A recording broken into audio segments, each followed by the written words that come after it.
Bismillah, Assalamualaikum warahmatullahi wabarakatuh. Alhamdulillah, tidak pernah berhenti kita selalu memuji dan memuja Allah. Dan banyak sekali nikmat Allah melimpah kepada kita yang harusnya kita nikmati dan kita syukuri.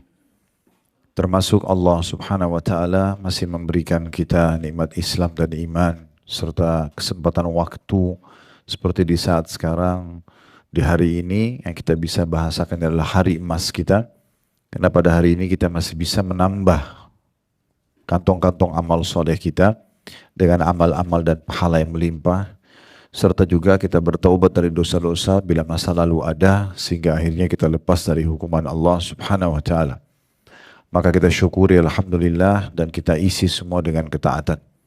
Dan jadi kita panjatkan salam hormat kita kepada utusan Allah Nabi besar Muhammad sallallahu alaihi wa ala alihi wa sahbihi wasallam, sebagaimana Allah telah perintahkan kita untuk mengucapkan salam hormat tersebut.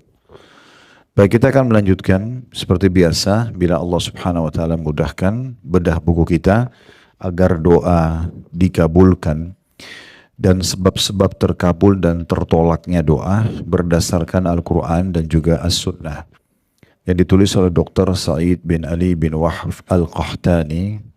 Dan kita akan masuk ke pembahasan kedua, beberapa penghalang bagi terkabulnya doa. Kalau yang lalu kita sempat bahas sebab diterimanya doa. Dan saya berharap tentunya kita sudah faham semuanya tentang masalah syarat-syarat diterimanya doa, yaitu ada 5 ya, yang sudah kita bahas yang lalu. Dan saya coba ingatkan secara garis besar tentang syarat diterimanya doa tersebut, yaitu yang pertama ikhlas karena Allah subhanahu wa ta'ala, dan itu poinnya ada dari halaman 26 sampai halaman 28. Dan sudah panjang lebar kita jelaskan tentang poin tersebut. Syarat kedua, mengikuti Rasulullah SAW. Dan ini memang syarat mutlak. Dua syarat ini syarat mutlak diterimanya amal, ikhlas dan mutaba'ah atau mencontohi Nabi SAW. Kemudian syarat yang ketiga, syarat kedua itu berada dari halaman 28 sampai di halaman 32. Syarat ketiga, percaya dan yakin akan dikabulkan oleh Allah, atau bahasa lainnya sangka baik dengan Allah. Jangan bersangka buruk, menganggap Allah tidak akan terima doa saya atau tidak akan menyembuhkan penyakit saya dan seterusnya. Jadi kita sangka baik dan kita yakin Allah akan terima doa kita. Itu sudah dibahas dari halaman 33 sampai di halaman 35. Dan syarat keempat, menghadirkan hati pada saat berdoa dan khusyuk. Kemudian itu dibahas dari halaman 36 sampai pertengahan 37. Yang terakhir syarat kelima yang kita bahas pada pertemuan lalu, adanya keinginan yang kuat dan tekad dan kesungguhan dalam berdoa. Artinya jangan bercanda, jangan hanya kapan ada waktu dan seterusnya.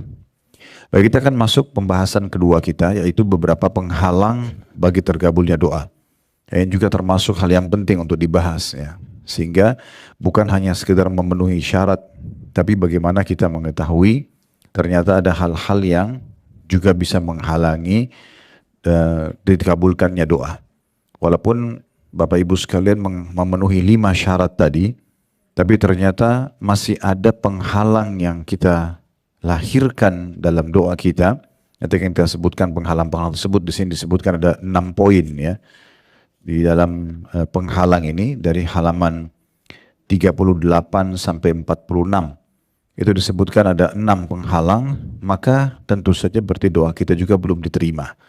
Itu yang dimaksudkan dengan penghalang.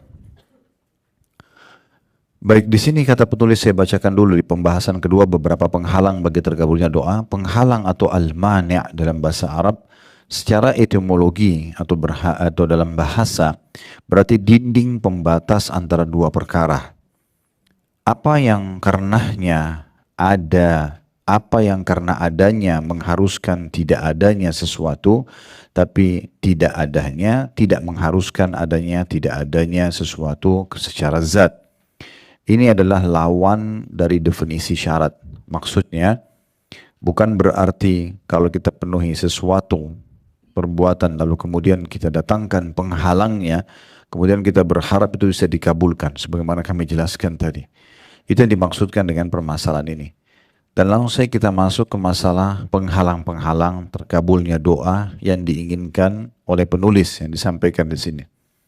Yang pertama di sini adalah keleluasaan atau bersenang-senang atau merasa gembira dengan sesuatu yang haram, baik makanan, minuman, pakaian, ya, atau yang lainnya dikonsumsi, ya, seperti misalnya obat-obatan, ya, walaupun obat medis, obat dokter, tetap kalau ada sesuatu haramnya nggak boleh Bapak Ibu konsumsi.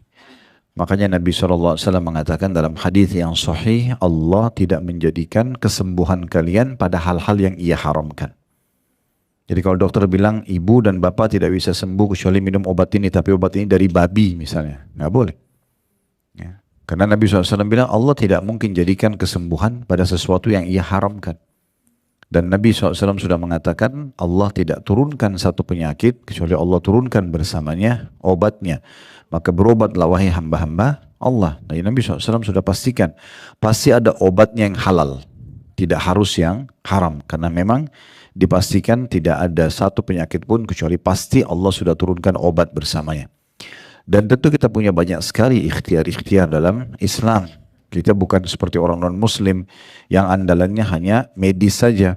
Sakit, konsultasi dokter, obat dokter, atau semua ya urusan medis, operasi dan segala macam gitu ya. Kalau kita dalam Islam terlalu banyak pilihannya. Kita bisa memulainya dengan doa dulu. Misalnya, kita berdoa agar Allah SWT sembuhkan. Dan berapa banyak orang yang tidak interaksi sama medis tapi dengan doa bisa sembuh. Kemudian bisa kita menggunakan pengobatan nabawiyah. Seperti misalnya menggunakan habbatus sauda ya, atau jintan hitam biasa kita di Indonesia ya. Kata Nabi SAW, habbatus sauda dawa'un likulli da'il lasam. Biji hitam adalah obat untuk semua penyakit, ya, kecuali kematian gitu ya. Jadi ibu-ibu misalnya kalau lagi masak nasi bisa ditaburin jintan hitam ya, sayuran misalnya ya.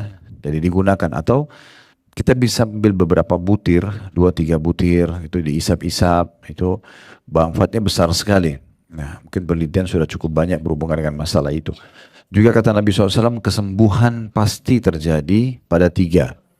Lalu disebutkanlah mengkonsumsi madu. Itu kata Nabi SAW, ini pasti bisa menyembuhkan. Gitu ya. Jadi jangan kita tinggalkan masalah ini. Kita konsumsi madu itu bagian daripada kesembuhan. Jadi sebelum medis pun sudah banyak ikhtiar yang Islam tawarkan gitu ya. Kemudian juga ada kai itu pengobatan dengan besi panas yang biasa dikagetkan tubuh. Ini biasa kalau orang stroke. Walaupun Nabi SAW menyarankan dalam hadis yang lain, kita dianjurkan agar kai dijadikan pengobatan terakhir. Ya. Tetapi ini contohnya, kita ada dalam Islam solusi-solusi dulu ya. Kemudian juga kita ada introspeksi diri dari pelanggaran-pelanggaran agama. Berapa banyak orang yang diuji dengan penyakit karena dosanya. Ya, maka dengan dia beristighfar kepada Allah, dia taubat, bisa sembuh dosa-dosanya. Banyak orang yang kena penyakit, pergi umroh, berdoa depan Ka'bah, tulus taubatan nasuha kepada Allah, lalu Allah sembuhkan. Banyak sekali orang seperti itu. Nah, baru kemudian ada ikhtiar juga ruqyah syar'iyah, membaca ayat-ayat Al-Quran, membaca doa-doa yang diajarkan Nabi SAW, ada yang sambil memegang tubuh misalnya. Baru kemudian pengobatan medis. Jadi cukup banyak ya. Nah ini juga dalam masalah makanan, minuman, kita dianjurkan fokus kepada yang halal. Jadi nggak apa-apa Bapak Ibu kritis masuk ke sebuah restoran tanya ini halal atau tidak, ya. Jadi jangan karena hanya kena viral lalu kita main makan, ya, lalu ikut-ikutan sama orang, nggak bisa. Karena nanti salah satu penolak doa itu adalah atau penghalang diterimanya justru makanan minuman yang haram. Maksud dalam masalah ini juga pakaian, ya, pakaian-pakaian yang haram.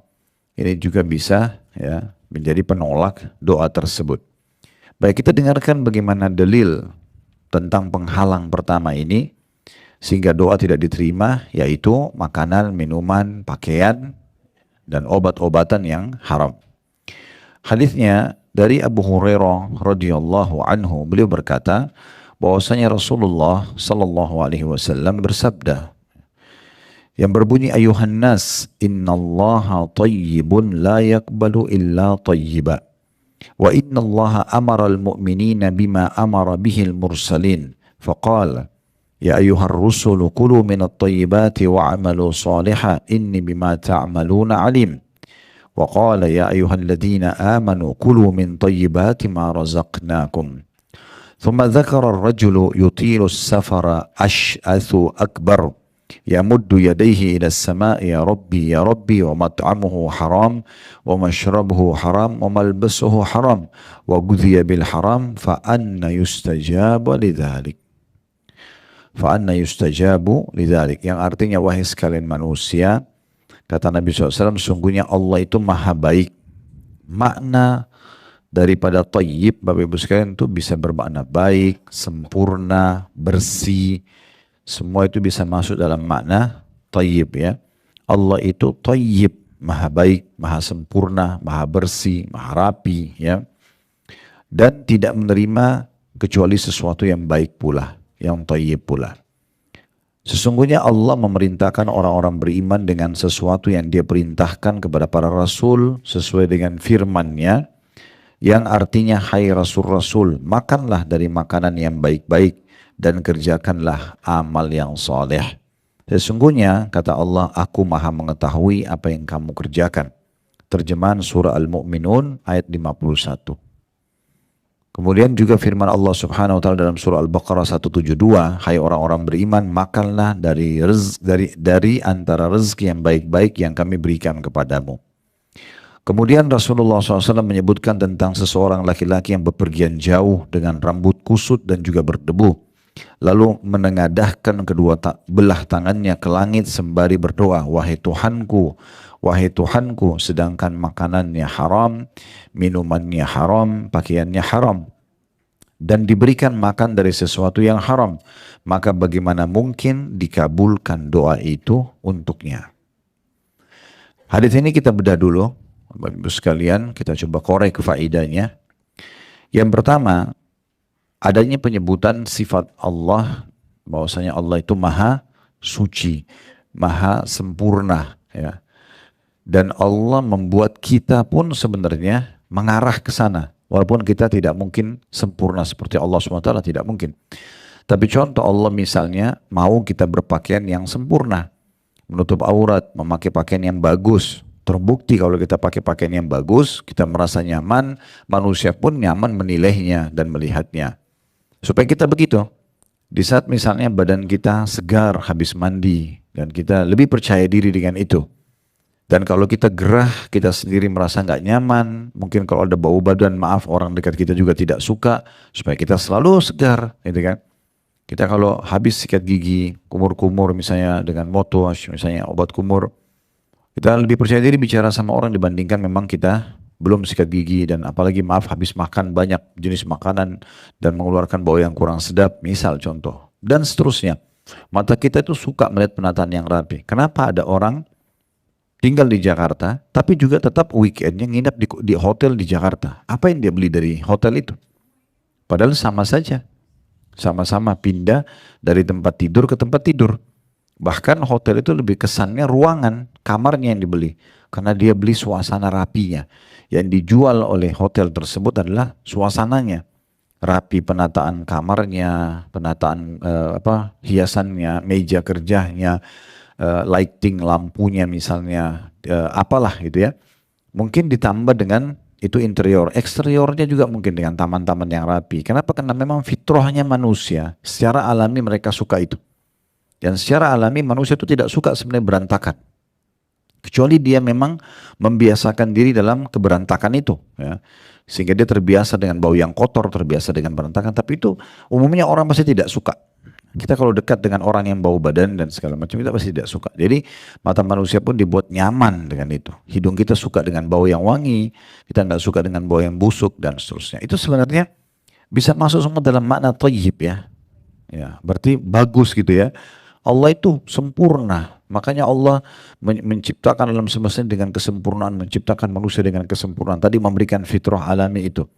Dan Allah menjanjikan di surga, kalau Bapak Ibu baca terutama dua surah ini, surah Ar-Rahman dan Al-Waqi'ah, surah yang berdekatan, Ar-Rahman dulu baru Al-Waqi'ah. Di situ dirincikan dengan sangat detail masalah surga, permadaninya, istanahnya, pelayan-pelayannya. Dan kalau kita baca hadis-hadis tentang masalah surga, itu semuanya sempurna. taman-tamannya bagus, pelayan-pelayannya, bidadari-bidadari cantik dan gagah, baju-baju mereka bagus, dipan-dipannya, wah semuanya sangat bagus gitu ya. Kenapa itu yang dijanjikan? Karena memang itu semua thayyib, ya, itu semua bagus dan berkualitas. Jadi Allah itu sempurna dan Allah tidak terima kecuali itu juga. Jadi kalau yang ugal-ugalan, asal-asalan itu semua tidak diterima oleh Allah Subhanahu wa taala. Apalagi kalau dasarnya kotor, ya. Kotor, jorok, itu semua tidak akan diterima oleh Allah Subhanahu wa taala. Dia sholat tapi najis misalnya, nggak diterima. Setetes kencing saja sudah batal sholatnya, batal wudhunya, nggak diterima sholatnya. Misal contoh, nah semua itu. Makanya kita ambil pelajaran pertama kalau Allah itu maha sempurna dan Allah menginginkan kita orang-orang beriman juga menuju ke sana. Dan selalu kita lihat makanan itu yang diperintahkan kita konsumsi digabungkan antara dua syarat, halalan thayyiba. Halal itu dibolehkan, perhatikan thayyiba. Ini kan dikatakan Allah itu thayyib. Ya, kita disuruh makan thayyib yang berkualitas. Kalau kita, saya pernah kasih contoh tuh, masuk ke toko buah, ada anggur 200.000 kualitas A, ada anggur 100.000 kualitas B, kita punya kemampuan beli yang kualitas A, gak masalah. Yang penting sesuai dengan kebutuhan, bukan keinginan dalam Islam ya.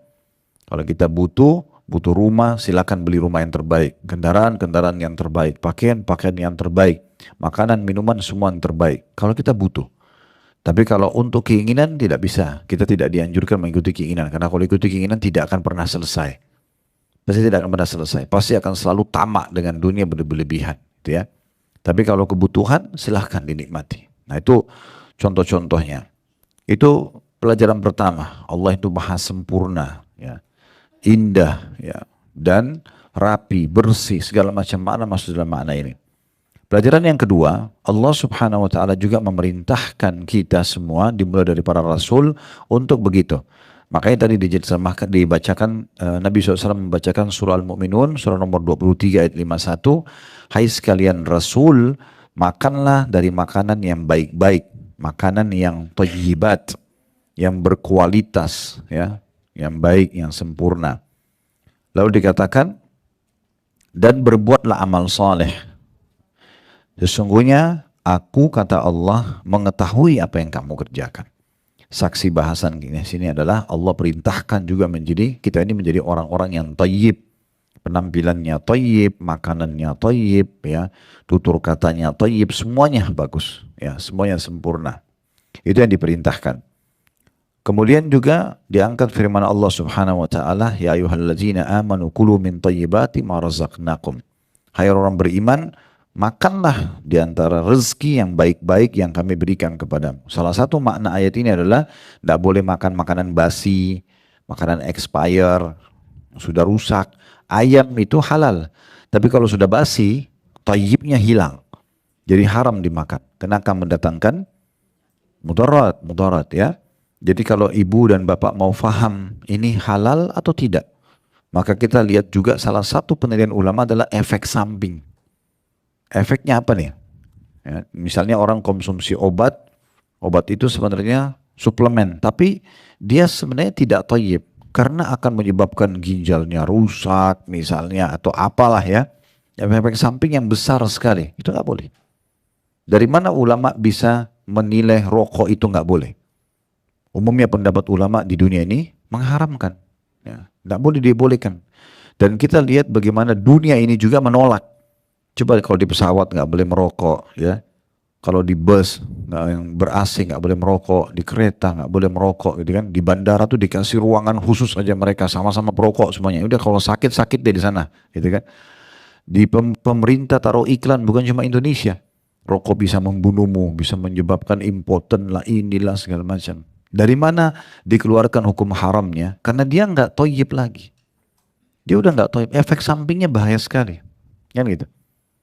Makanya pernah ada satu orang guru SD, dia merokok sekian tahun, dia masuk ke satu masjid. Ini kita bicara masalah makanan dan minuman, karena biasa kan orang bilang ya itu bagian daripada yang dikonsumsi, gitu ya.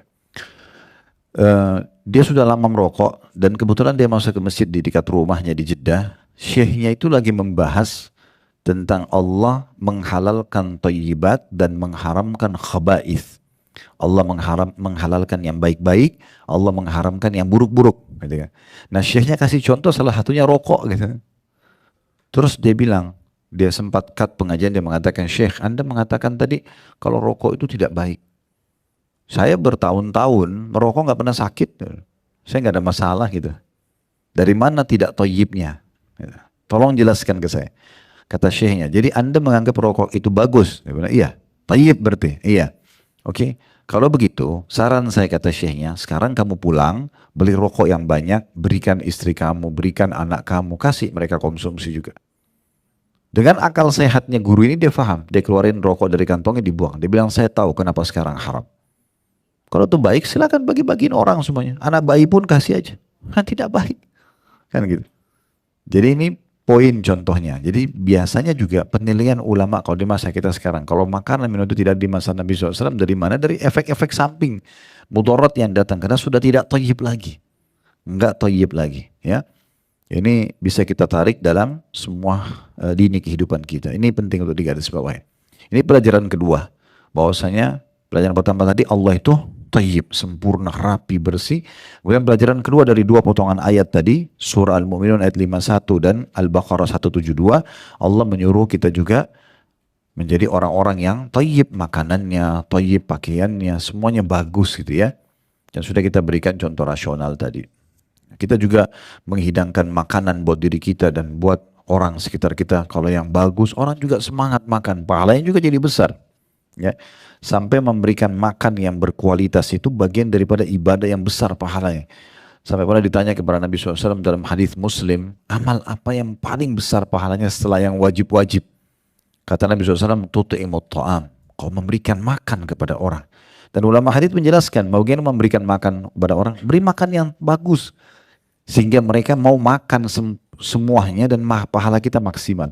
Sebagian salaf mengatakan, saya menyiapkan makanan kesukaan dan sempurna 10 sahabat saya. Lebih saya sukai daripada semalam suntuk saya sholat tahajud.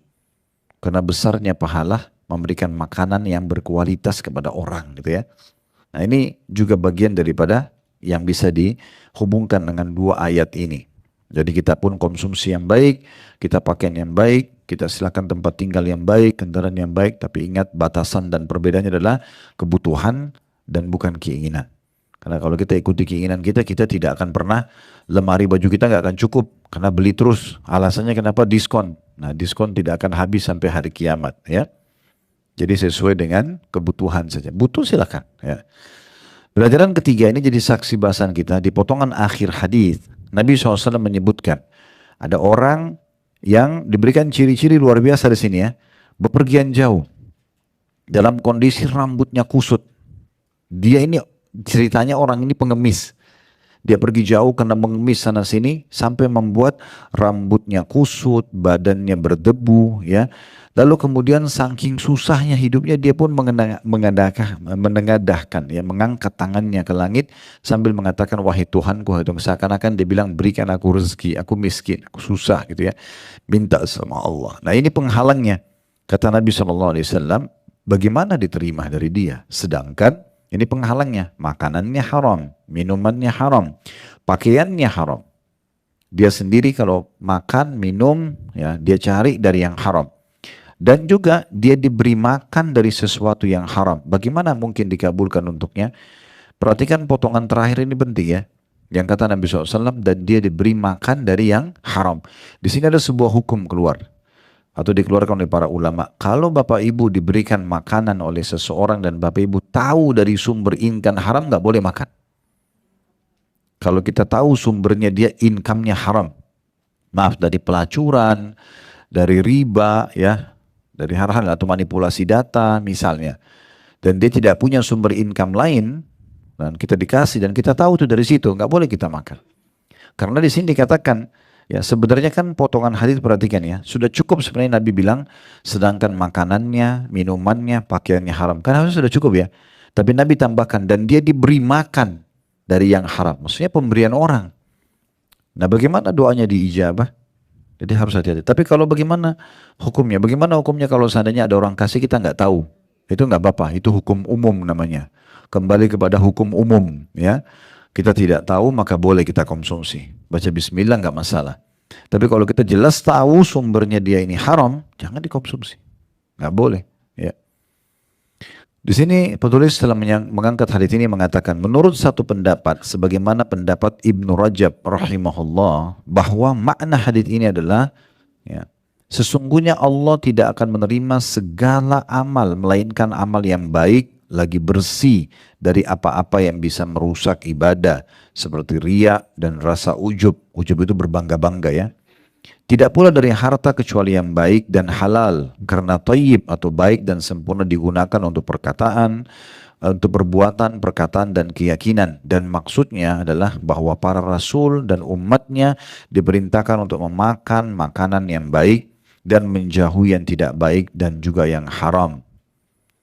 Juga di akhir hadis disebutkan bahwa sebab tidak terkabulnya doa adalah karena leluasa atau bersenang-senang dalam perkara-perkara haram, seperti makan, minum, pakaian, dan mengkonsumsi barang yang haram. Oleh karena itu, para sahabat Rasul dan orang-orang soleh sangat berusaha keras untuk mendapatkan makanan yang halal dan menjauhi yang haram. Nah, ini semua 3 paragraf terakhir yang saya bacakan, rincian daripada hadis tadi yang sudah kita coba korek 3 mutiara ilmunya. Ya, jadi seorang muslim memang harus jeli sekali. Ya, dia tahu apa yang masuk dalam tubuhnya. Ya, sampai banyak di antara ulama-ulama dulu mengatakan, ya, saya tidak akan pernah ya memasukkan sepotong makanan ataupun seteguk air ke tenggorokan saya kecuali saya sudah tahu sumbernya halal atau tidak. Jadi saking pekahnya, mereka tidak mau sama sekali. Abdullah bin Hudzaifah radhiyallahu anhu, salah satu sahabat Nabi, itu pernah ditangkap oleh Raja Romawi karena pasukan muslimin waktu itu ada di antara mereka beberapa prajurit ditawan, di antaranya Abdullah bin Hudzaifah. Ini pernah kami buat serial Tablik Akbar Sahabat hari Sabtu kedua di Blok M waktu itu, penjelasan tentang beliau. Salah satu yang sangat masyhur adalah beliau ditawan, kemudian beberapa temannya, karena dia panglimanya, beberapa prajuritnya dibunuh oleh Raja Romawi. Tapi dia tidak dibunuh dulu. Ya. Dia didatangkan oleh Raja Romawi, ditawarkan, mau nggak kamu pindah ke Nasrani dan saya akan berikan kepadamu setengah kerajaanku. Disaksikan oleh semua prajurit, Perdana Menteri di sana, siap dibuatkan akad kesepakatan. Artinya dia tinggal nyatakan dia murtad dari Islam, dikasih setengah kerajaan Romawi. Ini luar biasa. Apakah jawabannya dia? Dia bilang, kalau seandainya Anda memberikan saya semua kerajaan di muka bumi ini, mau orang Ajam atau orang Arab, bukan cuma kerajaan Romawi, semua muka bumi ini, itu saya diberikan, saya tidak akan tinggalkan agama Islam. Nggak ada urusan. Dan ini saking luar biasa tertanam iman dalam hatinya, nggak tergoda dengan harta. Lalu kemudian si raja ini marah sambil mengatakan, kalau gitu saya akan bunuh kamu. Dia bilang, silahkan. Mau bunuh saya, tidak ada masalah. Saya kalau tidak mau tinggalkan Islam, dia akan dibunuh. Dia oke, dia terima, silahkan bunuh saja. Karena berani sekali Raja Romawi ini, khawatir dia malah yang dipermalukan gitu. Kalau dia bunuh orang ini, dia sudah tantang orang ini dan orang ini terima tantangannya. Maka dia bilang sama prajuritnya, coba kurung dia, ya, di penjara, jangan kasih makan. Dikurung dan di penjara, nggak dikasih makan berapa hari, makanan-makanan yang rutin, tapi dimasukkan ke penjaranya babi yang sudah dimasak dengan aroma yang wangi gitu ya, dibuat dengan rempah-rempah dan ditaruh khamr. Sampai 3 hari selalu dihidangkan, dia tidak pernah sentuh. Tubuhnya pun sudah sangat lemah gitu kan. Akhirnya dilaporkan kepada kaisarnya nih, kalau ini orang nggak mau makan, percuma, nanti dia akan mati. Kalau mau dibiarkan mati begitu silahkan, tapi kalau ada program lain dalam menyiksa dia, ya ini harus segera, kalau ini orang akan mati 3 hari nggak makan, nggak minum. Kata kaisarnya, keluarkan dia, dikeluarkan. Ditanya, kenapa kau nggak makan dan minum? Padahal kau kan bisa mati kalau nggak makan. Dia bilang, ini diharamkan oleh agama saya. Saya tidak akan mungkin mengkonsumsi sesuatu yang telah diharamkan dalam agama, walaupun saya harus mati. Ya. Dan saya juga tidak akan membiarkan Anda ini akan menghina agama saya. Ya, seakan-akan nanti tuh lihat orang Islam ternyata kalau kepepet makan juga yang haram. Enggak, saya lebih baik pilih mati. Ini luar biasa imannya gitu kan. Ini sahabat Nabi. Maka kaisar mengatakan, datangkan prajuritnya. Didatangkan satu bejana besar, dimasak air mendidih sampai panas sekali. Kemudian didatangkan prajurit muslim, didorong. Begitu dimasukkan ke dalam air panas itu, keluar tinggal tulang belulang dalam hitungan detik saja karena panasnya. Lalu Abdullah bin Hudzafah ini disuruh digiring ke sana. Begitu digiring, dia menangis. Abdullah bin Hudzafah menangis gitu. Kata prajurit-prajuritnya pada Kaisar, dia nangis. Kata dia, coba datangkan, mungkin dia sudah mau tinggalkan agamanya. Begitu ditanya, kenapa kau menangis? Dia bilang, saya menangis karena saya cuma punya satu nyawa. Saya berharap punya ribuan nyawa yang kalau mati, hidup lagi, dilempar lagi, biar mati terus dalam agama. Demi untuk agama. Kaisar putus asa, ini orang udah nggak bisa diganggu imannya. Kata Kaisar, saya bisa bebaskan kamu, tapi dengan syarat kau cium kepala saya. Nah, orang-orang di masa dulu itu kalau cium kepala itu penghormatan, ya. Kata Abdullah bin Hudzafah, syaratnya ada. Saya akan cium tapi dengan syarat semua tawanan muslim dilepaskan. Kata Kaisar, baik. Dicium kepalanya sama dia, kemudian dibawa pulang semua tawanan muslim, ya, dan juga dia diberikan banyak hadiah. Banyak sekali, pakaian-pakaian bagus, berikan harta sampai dia pulang. Waktu Umar bin Khattab tahu ceritanya, Umar bin Khattab mengatakan itu di masa kerajaannya dia. Dia bilang pantas bagi setiap muslim untuk mencium kepalanya Abdullah dan saya akan memulainya. Maka dia pun mencium kepalanya Abdullah. Tapi kita bisa lihat bagaimana kokohnya seorang muslim. Walaupun harus mati, dia nggak akan makan yang haram. Kenapa? Kita yang masih sehat, masih banyak pilihan halal, masih nggak peduli. Jangan karena ini restoran Korea, restoran Jepang terkenal, lalu kita main makan tidak tahu halal atau tidak. Bukan tidak boleh, tapi harus kritis, halal nggak? Kalau sudah ada sertifikasi halal silahkan, gak ada masalah. Kan gitu. Jangan hanya karena viral main makan, berbawa nanti sebentar berdoa nggak akan diterima. Gitu. Apalagi kita tidak tahu efeknya. Toh juga kan kita pahami begini ya Bapak Ibu sekalian. Makanan itu kan cuma di ujung lidah. Ya, kalau rasa, kita bicara rasa, saya nggak bicara nutrisinya, vitaminnya, karena macam-macam makanan masing-masing punya kelebihan vitamin ya. Ada yang dominan vitamin A, vitamin B, vitamin D dan segala macam. Oke. Tapi kita bicara rasa, di mana rasa itu? Di lidah, ujung lidah saja. Kan gitu. Kalau kita rasa ini pedas, ini asin, oh ini enak, itu ujung lidah. Kalau sudah lewat ukuran sepertiga jari kita ke tenggorokan, kita sudah nggak tahu yang mana ayam, yang mana tempe, yang mana sambal, enak atau tidak. Udah nggak ada urusannya. Jadi jangan kena urusan ujung lidah saja ini, nafsu di sini, lalu kita masuk kepada sesuatu yang haram. Ya. Coba direnungi baik-baik gitu ya. Itu nggak ada manfaatnya kalau kita harus paksakan diri ke situ. Karena banyak orang tidak peduli, main sembarangan saja. Konsumsi ini dan konsumsi itu. Ini juga sekaligus saya sampaikan walaupun dia cuma korelasinya kecil sekali ya, karena bukan masalah haram atau halalnya, tapi seperti masalah pemboikotan terhadap produk-produk Yahudi sekarang. Dukung itu.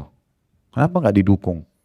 Kenapa kalau ibu nggak minum kopi Yahudi misalnya atau makan? Kenapa kalau nggak makan minum? Masih banyak makanan lain gitu kan. Daripada makan makanan itu terkenal restorannya, lebih baik makan makanan Sunda kah, makanan apalah orang Betawi lah, banyak makanan tradisional kita yang enak-enak gitu. Kenapa harus ini? Oh tren, keren, foto di dalam restorannya lah, dalam kafenya lah. Ini saudara kita lagi dibantai di sana, kan gitu. Ini sayang banget ya. Bukan karena makanan mereka haram di sini, tapi permasalahannya ini peduli terhadap agama nggak? Kan gitu. Paling tidak kalau ibu dan bapak sekalian tidak bisa ikut perang sana, dukunglah dengan ini gitu kan. Dan kita masih banyak makanan-makanan yang sudah jelas halal, tradisional, enak-enak gitu ya. Makanan muslim, kenapa harus ke sana gitu. Ini contohnya. Ini sedikit ada korelasi saya bilang tapi kecil, korelasinya bukan masalah haramnya tapi masalah kepeduliannya. Baik, kemudian beliau mengangkat hadis Aisyah radhiyallahu anha. Beliau mengatakan Abu Bakar Siddiq radhiyallahu anhu. Jadi Aisyah istri Nabi SAW sekaligus anaknya Abu Bakar. Dia cerita tentang ayahnya. Abu Bakar Siddiq radhiyallahu anhu pernah mempunyai sahaya mencari nafkah untuk dirinya. Dan beliau pun Abu Bakar memakan makanan dari hasil kerja budak muda tersebut. Pada suatu hari sahaya tersebut datang membawa makanan, maka Abu Bakar Siddiq memakannya. Lantas sahaya tersebut berkata, tahukah anda apa yang anda makan ini? Abu Bakar berkata, apa? Lalu jawabnya, dulu saya pernah menjadi tukang tenun untuk seseorang di masa jahiliyah. Dan saya bukanlah penenun yang baik. kecuali hanya tipu belaka. Kemudian ia memberi saya upah dan itulah sebagian dari apa yang Anda makan ini. Maka Abu Bakar memasukkan jarinya ke tenggorokannya lalu ia memuntahkan segala yang ada di perutnya. Disebutkan oleh Imam Bukhari. Jadi lebih tepatnya riwayat ini Abu Bakar itu di masa perbudakan dulu ya. Jadi waktu itu seluruh dunia punya budak. Pasar-pasar budak banyak. Perbudakan ini Bu, Bapak sekalian didapat dari tawanan perang, dari orang yang dirampok. Karena masa dulu tidak ada keamanan kayak kita sekarang. Kita sekarang Masya Allah aman, mau kemana-mana pakai pesawat aman. Darat ada kriminal tapi kecil gitu ya. Kalau masa dulu tuh tidak ada keamanan. Mungkin kita kalau masa-masa kerajaan-kerajaan dulu ya belum berdiri negara Indonesia. Mungkin kita kalau dari Jakarta ke Bandung aja naik kuda kan belum ada mobil kita bisa dirampok tengah jalan misal gitu. Kan bisa terjadi. Seluruh dunia bisa begitu.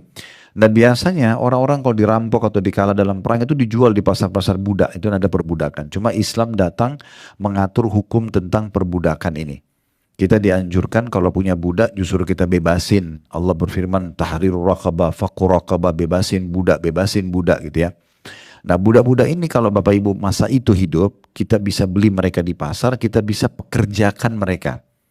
Dipekerjakan kemudian bisa hasilnya dibagi. Biasanya begitu ya. Abu Bakar ini punya salah satu hamba sahaya yang dipekerjakan, tapi Abu Bakar bukan ambil hasilnya. Abu Bakar hanya bentuk penghormatan kepada budaknya ini. Kalau budaknya pulang, itu seringkali bawa makanan dari hasil kerjanya. Sebagai bentuk penghormatan Abu Bakar makan sama-sama sama budaknya gitu ya. Supaya budak ini tidak merasa terhina, maka makan sama-sama. Biasanya Abu Bakar kritis tanya, dari mana ini makanan kamu? Oh tadi saya kerja ini dan itu. Misalnya dia kerja di kebun kurma orang, dia angkat barang orang dikasih. Sering Abu Bakar tanya. Satu kali dia pernah pulang, Abu Bakar nggak nanya, dari mana hasil makananmu ini? Karena Abu Bakar sudah sering nanya. Abu Bakar pikir orang ini sudah paham. Makanlah Abu Bakar. Pada saat selepas atau selesai makan, budak itu nanya, apakah Anda tahu dari mana income ini tadi saya beli? Biasanya Anda tanya. Kata Abu Bakar tidak. Dia bilang dulu di masa jahiliyah saya pernah pura-pura jadi dukun. Ya. Tukang peramal gitu ya. Jadi peramal. Terus saya pernah ramal satu orang, ramalannya kebetulan betul. Kebetulan gitu ya. Jadi kebetulan betul ramalannya. Lalu orang itu berhutang sama saya. Dia mau bayar tapi dia belum punya. Sekarang dia baru bayar, hari ini dia baru bayar. Setelah masuk Islam apa dibayar. Jadi ini hasil dari dukun. Hasil ramalan gitu. Abu Bakar begitu dengar, korek tenggorokannya dimuntahin sama dia. Dia nggak mau masuk ke perutnya. Nah ini contoh salah satu riwayat juga tentang masalah kepedulian terhadap konsumsian yang masuk ke dalam tubuh. Nggak boleh sembarangan. Dalam riwayat lain disebutkan oleh Abu Nuaim dalam kitab Al-Hilyah atau Hilyatul Awliya tepatnya, dan Imam Ahmad dalam kitab Az-Zuhud terdapat tambahan, dikatakan kepada Abu Bakar, semoga Allah merahmatimu, Anda lakukan semua ini hanya karena sesuap makanan yang kuberikan. Masih budaknya tanya, apakah Anda mengorek dari tenggorokan muntahin makanan hanya karena sesuap makanan yang sempat Anda makan dari itu?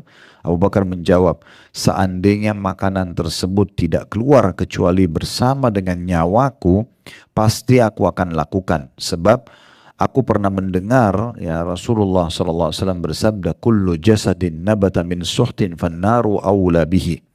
Karena setiap anggota tubuh yang tumbuh dari makanan yang haram, maka neraka lebih pantas atau lebih baik baginya.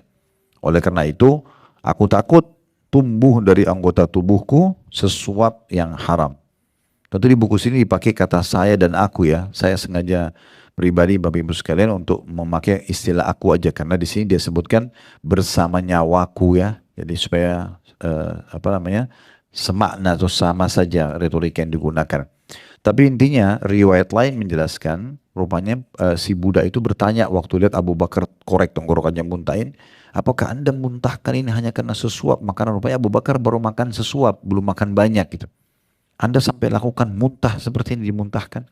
Kata Abu Bakar, kalau seandainya untuk mengeluarkan tadi sesuap yang haram itu harus ruhku aku pertaruhkan sampai mati, nggak apa-apa. Lebih baik aku mati daripada mengkonsumsi sesuap yang haram tadi.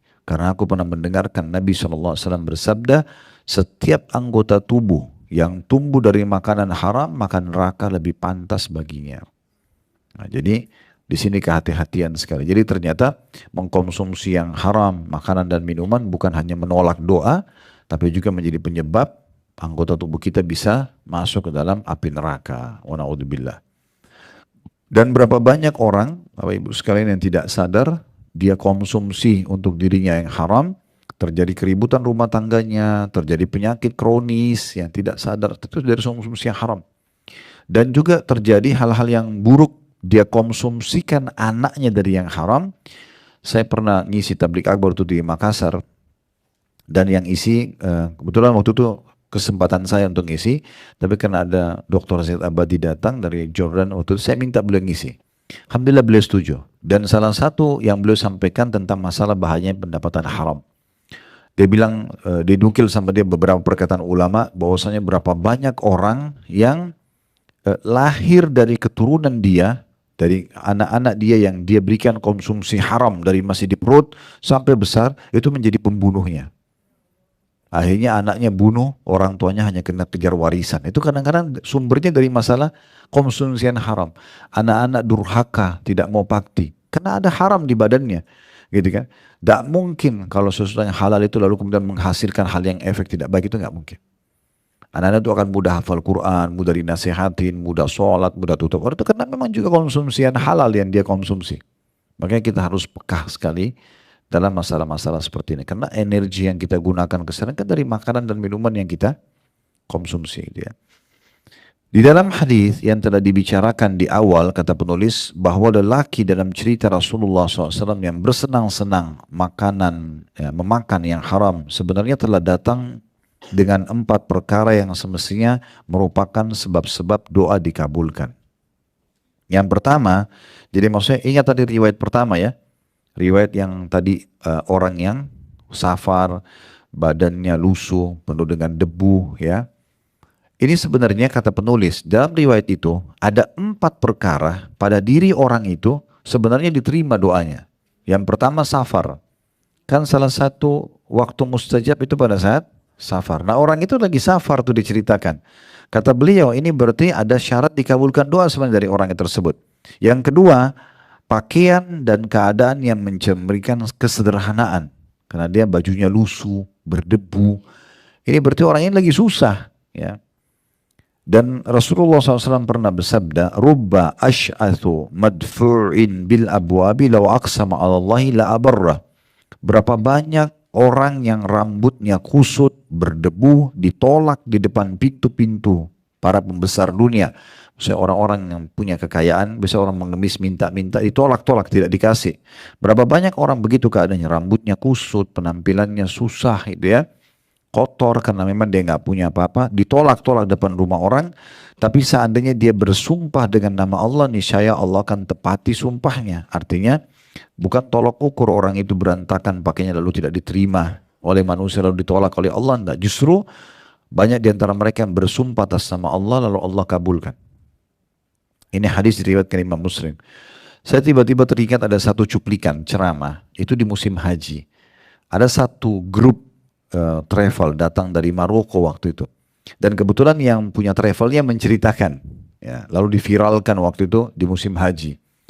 Dia cerita, dia bilang, saya datang di Mekah waktu itu dan tiba-tiba saya dikagetkan informasinya hotel saya belum siap. Padahal sudah bayar, kemudian juga tenda yang akan dipakai belum siap. Saya tidak tahu harus kemanakan jemaah saya, dia bilang. Uang sudah diterima sama orang yang akan melakukan apa yang kita booking gitu ya, handlingnya di sana. Tapi ini info tiba-tiba sudah tiba. Tapi kami sudah tiba, bukan masih di negara kami. Perjalanan dari Maroko ke Saudi lumayan gitu ya, cukup jauh karena itu di ujung Afrika Utara sana. Yang jelas Bapak Ibu sekalian, dia bilang saya pun tidak tahu harus buat apa. Saya coba beristighfar, saya coba berdoa sama Allah, tapi saya belum menemukan titik temu. Orang yang saya telepon itu nggak jawab-jawab. Ini apa solusinya? Jemaah satu bus 40-50 orang harus diselamatkan. Mau nginep di mana mereka? Mau makan di mana? Dia juga mau utang, ini bukan negaranya gitu ya. Tapi ada satu cerita unik dia cerita. Ini kisah nyata di musim haji. Dia bilang pas azan duhur, lagi mampir busnya antara Jeddah sama Mekah, itu istirahat, seperti biasa gitu istirahat di satu, terus sholat di satu masjid. Dia bilang selepas sholat, saya tiba-tiba melihat ada satu marbot masjid, cleaning service-nya, yang bersih-bersihin masjid. Orang Saudi itu kan, pemerintah Saudi kan menyewa untuk seluruh Saudi itu orang-orang Bangladesh. Ya, karena mereka punya akad itu ya. Yang dulu saya dengar itu Indonesia pun masuk, tapi Bangladesh yang kalau tidak salah mungkin lebih murah penawaran gajinya, jadi diambil gitu ya. Nah mereka tuh mungkin dengan 600 real atau berapa itu sudah siap untuk bekerja di gaji. Makanya Masjid Haram itu penuh orang-orang Bangladesh gitu kan. Hampir semua, seluruh jalan-jalan Saudi, bukan cuma kota Mekah Madinah, hampir semuanya pakai jasa mereka. Tapi dia bilang ada satu orang Bangladesh yang bersih-bersihin masjid itu. Tinggal saya sama dia, kata pemilik travel. Tiba-tiba hati saya berpikir, kenapa saya nggak minta tolong orang ini doakan, dia bilang. Terus saya datang lalu saya bilang, dan itu orang juga bahasa Arabnya masih terbata-bata sebenarnya. Tapi dia bilang, saya coba jelaskan, saya datang haji, dalam bahasa Arab saya ceritakan, ada bus, saya ada satu bus, tapi hotel dan ini saya tiba-tiba saya nggak disiapkan, saya nggak tahu harus buat apa, tolong doakan sama Allah. Kata dia cuma pakai isyarat, dia cuma tunjuk langit. Dia bilang, ya Allah, itu terbata-bata dalam bahasa, dia bilang, bantu orang ini. Kata dia, ini kisah nyata. Dia bilang, hanya 5 menit setelah orang itu angkat tunjuk langit, ya Allah bantu orang ini. Oh tukang cleaning service itu pergi, tinggalin dia. Dia bilang saya tiba-tiba ditelepon, hotel sama semuanya sudah siap. Ya. Nah, berapa banyak orang yang kadang-kadang penampilannya biasa, tapi dia luar biasa di sisi Allah SWT gitu ya. Nah, tapi yang jadi saksi bahasan kita adalah poin kedua. Salah satu penyebab juga bisa diterima doa kesederhanaan orang gitu ya. Kita jangan lihat penampilan orang, mungkin dia dekat sama Allah. Tapi di hadis tadi, selain dia safar, orang itu penampilannya seperti itu. Kumuh segala macam. Kata Dr. Said, ini berarti ada yang kedua yang harusnya penyebabnya diterima doanya. Yang ketiga, menengadahkan tangan ke langit, mengangkat tangan ke langit. Ini juga salah satu sebab diterimanya doa gitu ya. Dengarkan hadisnya, ini hadis diriwayatkan oleh Abu Daud dan juga Tirmidzi. Kata Nabi SAW, Inna Allah hayyun karim, yastahi min abdihi idha rafa yadihi ilaihi an yaruddahuma sifran khaibatain. Sesungguhnya Allah itu maha pemalu dan maha mulia. Dia Allah, ini kata ganti Allah, makanya D-nya besar. Dia amat malu terhadap hambanya, N-nya besar kata ganti Allah, terhadap hambanya apabila hambanya mengangkat kedua tangannya kepadanya lantas dia tolak dengan kosong dan kecewa. Artinya kalau orang angkat tangan ke langit mohon-mohon, itu Allah malu untuk mengembalikan tangannya kosong. Allah akan kasih dia. Berarti orang tadi yang disebutkan dalam hadis yang ditolak doanya, dia udah safar, dia udah pakaiannya sederhana gitu ya. Dia dalam kondisi susah lagi, dia juga sudah menengadahkan tangannya ke langit. Ini 3 hal yang bisa mengundang doa diterima. Yang keempat kata beliau, memelas, mengulang-ulang permintaan dengan mengulang-ulang nama Allah, wahai Robku, wahai Robku. Dan ini merupakan bagian terpenting bagi terkabulnya doa. Namun bersama dengan keempat poin tadi, Rasulullah SAW mengatakan bagaimana mungkin doanya akan terkabul. Ini berbentuk pertanyaan yang tujuannya menggambarkan perasaan heran dan jauh dari kemungkinan dikabulkan. Maka hendaknya seseorang hamba yang muslim bertaubat kepada Allah Subhanahu wa taala dari segala maksiat dan dosa, mengembalikan apa-apa yang diambilnya secara zalim kepada yang berhak, sehingga bisa bebas dari penghalang yang amat besar ini yang dapat menghalangi terkabulnya doa. Jadi ini sebab pertama tertolaknya doa. Ya. Yang kedua, tergesa-gesa dan meninggalkan doa. Tergesa-gesa dalam ucapan doanya dan tergesa-gesa buru-buru ingin segera diijabah. Baru doa sekali langsung mau turun ijabahnya, itu langsung dia mau lihat depan mata. Ya, dia mau instan, mau ekspres ya. Nah, ini salah satu penyebab tertolaknya doa. Kata penulis, di antara penghalang yang dapat menghalangi terkabulnya doa ialah ketergesaan seorang muslim dan meninggalkan doa karena ketidaksabaran menunggu ijabah atau terkabulnya doa. Kata beliau selanjutnya, sungguh Rasulullah SAW telah menjadikan kedua perkara ini ke dalam kelompok penghalang terkabulnya doa, agar seseorang hamba tidak memutuskan harapan dari terkabulnya doa, meskipun waktunya lama. Sesungguhnya Allah sangat suka mendengar rengekan hamba di dalam doa. Abu Hurairah radhiyallahu anhu meriwayatkan bahwasanya Rasulullah sallallahu alaihi wasallam bersabda, "Yustajabu li ahdikum ma lam ya'jal, fayaqul da'autu falam yustajab li." Doa seseorang di antara kalian akan dikabulkan selama ia tidak tergesa-gesa. Cirinya orang tergesa-gesa bagaimana? Dia berkata, "Saya telah berdoa tapi tidak dikabulkan." Dalam riwayat lain, maka dia pun meninggalkan doa. Ada footnote di situ ya, nomor 52 di bawah. Itu yang diriwayatkan oleh Imam Bukhari dan juga Muslim. Juga Abu Hurairah menukil hadis yang lain bahwasanya Rasulullah SAW bersabda, "La yazalu yustajabu lil 'abdi ma lam yad'u bi ithmin aw qatiyati rahim, ma lam yasta'jil." Qila ya Rasulullah, mal isti'jal? Qala yaqulu qad da'utu wa qad da'utu falam ara yastajibu li fayastahsiru 'inda dzalika wa yad'u du'a. Senantiasa akan dikabulkan doa seorang hamba selama tidak berdoa untuk suatu dosa atau memutuskan hubungan silaturahim dan juga tidak tergesa-gesa. Dalam hadis ini 3 langsung disebutkan syarat ditolaknya doa ya. Dia buat dosa atau dia minta dosa, maaf ya. Dia minta uang, minta rezeki untuk berzina, untuk judi, itu Allah tidak akan kabulkan. Kemudian dia memutus silaturahim, durhaka pada orang tuanya, ada kerabatnya minta tolong, dia nggak bantu, putus silaturahim. Dan tidak tergesa-gesa. Tapi yang sedang kita bahas masalah tidak tergesa-gesanya. Rasulullah SAW ditanya, dan para sahabat seakan-akan sudah faham nih, dosa wajarlah orang melanggar dan tidak diterima doanya. Putus silaturahim wajarlah dia tidak peduli dengan keluarganya. Tapi tidak tergesa-gesa ini apa maksudnya? Maka Rasulullah SAW ditanya, ya Rasulullah, apa yang dimaksud dengan tergesa-gesa? Kenapa kok bisa tergesa-gesa masuk dalam penyebab tertolaknya doa?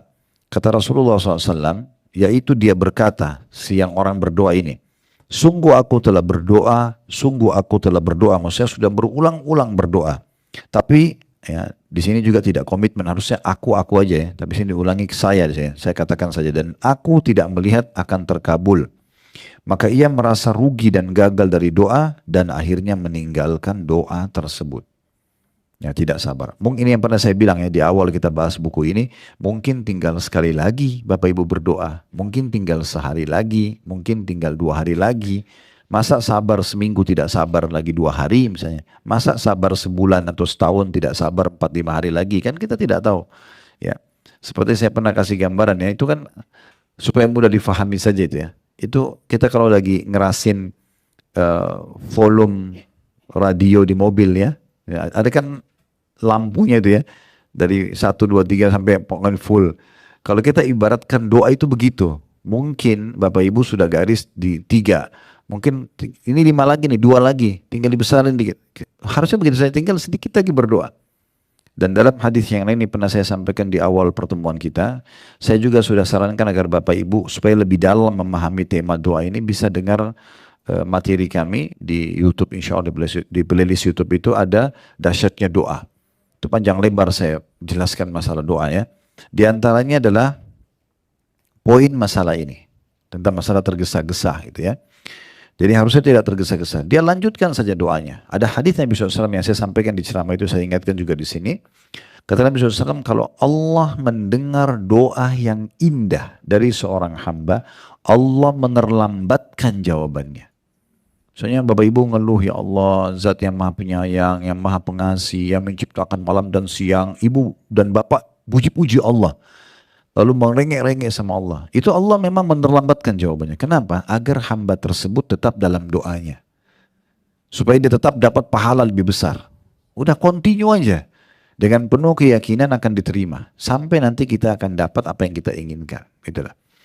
Nah jadi memang Allah menerlambatkan itu justru supaya dia tetap dalam doanya. Dan dalam hadis yang dikatakan, kalau seseorang hamba berdoa maka pasti diijabah. Hanya saja melalui salah satu dari 3 tahapan, bisa diberikan langsung pada saat itu, Kemudian yang kedua, bisa saja dihilangkan sesuatu yang buruk yang menimpa dia, tidak jadi dia kena ujian tersebut, atau disimpankan dalam bentuk pahala yang dia panen pada hari kiamat. Nah, dalam riwayat lain, kalau misalnya kita tidak terima di dunia ya, ada orang-orang yang akan diberikan pahala bergunung-gunung pada hari kiamat, lalu dia bertanya kepada para malaikat, ini dari mana? Saya tidak pernah buat amal ini. Kata para malaikat, ini doa-doamu yang belum kau lihat hasilnya di dunia. Maka pada saat itu pun mereka yang diberikan pahala bergunung-gunung itu berharap semua doa yang mereka panjatkan di dunia tidak dikasih di dunia, tapi dikasih di akhirat saja. Karena besarnya pahala yang akan mereka dapatkan. Jadi fahami baik-baik karena doa itu ibadah. Artinya kita lihat hasil atau belum lihat hasilnya tetap dicatat pahala gitu ya. Selanjutnya kata beliau di paragraf terakhir di halaman 43 ya, seorang hamba jangan tergesa-gesa mengatakan bahwa doanya tidak terkabulkan. Karena kemungkinan Allah menunda terkabulnya doa karena beberapa sebab. Boleh jadi karena syarat-syarat terkabulnya tidak sempurna. Atau melakukan penghalang-penghalang terkabulnya doa. Atau karena sebab-sebab yang lain untuk kepentingan hamba tersebut.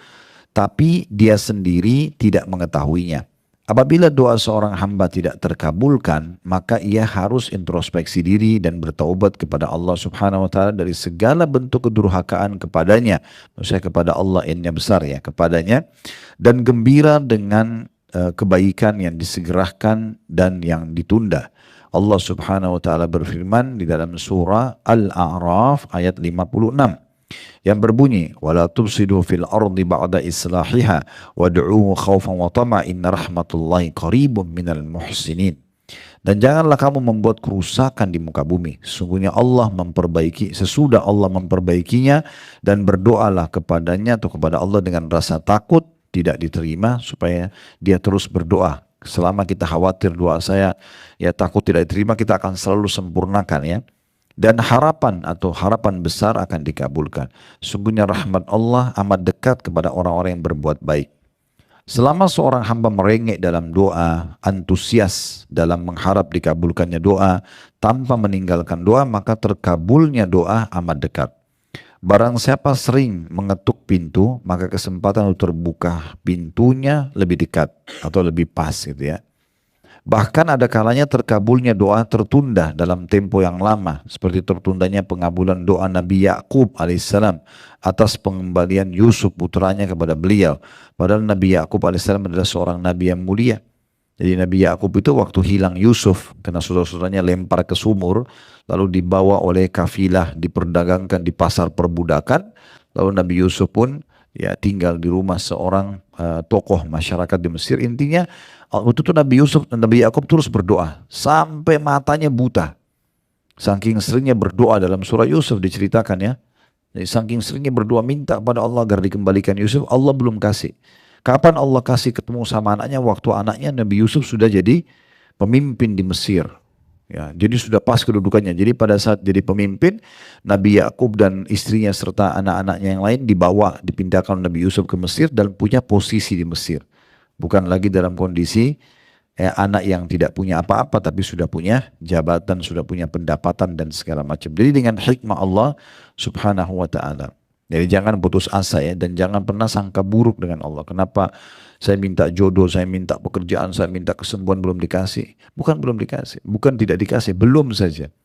Jangan putus asa, terus lanjutkan doanya. Dan saya sudah bilang ya, kalau Bapak Ibu minta sesuatu, minta yang terbaik di sisi Allah. Saya Allah mudahin jodoh yang terbaik buat saya dari sisimu, mudahin rezeki yang terbaik dari sisimu. Jangan kasih speknya ya. Saya minta laki-laki yang tinggi, yang kaya, yang pintar, atau minta perempuan begitu. Jadi kalau yang di depannya ini pas kebetulan orang itu adalah yang suka sama dia, tidak jadi karena bukan speknya dia. Gitu kan? Itu batal. Ingat saya ceritakan Syekh Ziyad itu ya, Dr. Ziyad yang pernah cerita.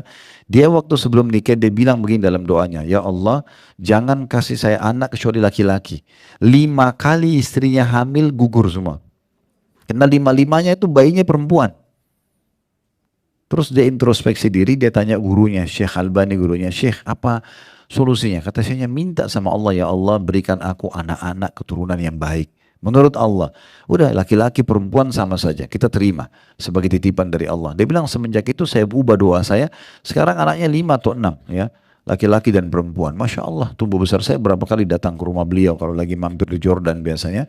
Itu saya mampir dan saya ketemu juga sama anak-anak laki-lakinya karena makan bersama-sama gitu. Ada kalanya seorang hamba kata beliau atau pemohon diberi oleh Allah SWT sesuatu yang lebih baik dari yang diminta. Dan ada kalanya diganti oleh Allah dengan menghindari dari mara bahaya yang lebih besar dari yang diminta. Kadang-kadang kita minta sesuatu, kita berharap itu. Sebenarnya karena kita tulus minta, Allah tahu itu mungkin ya persentase kebaikannya cuma 50% buat kita. Allah sengaja buat kita berdoa lagi, nanti Allah kasih yang lebih baik dengan caranya.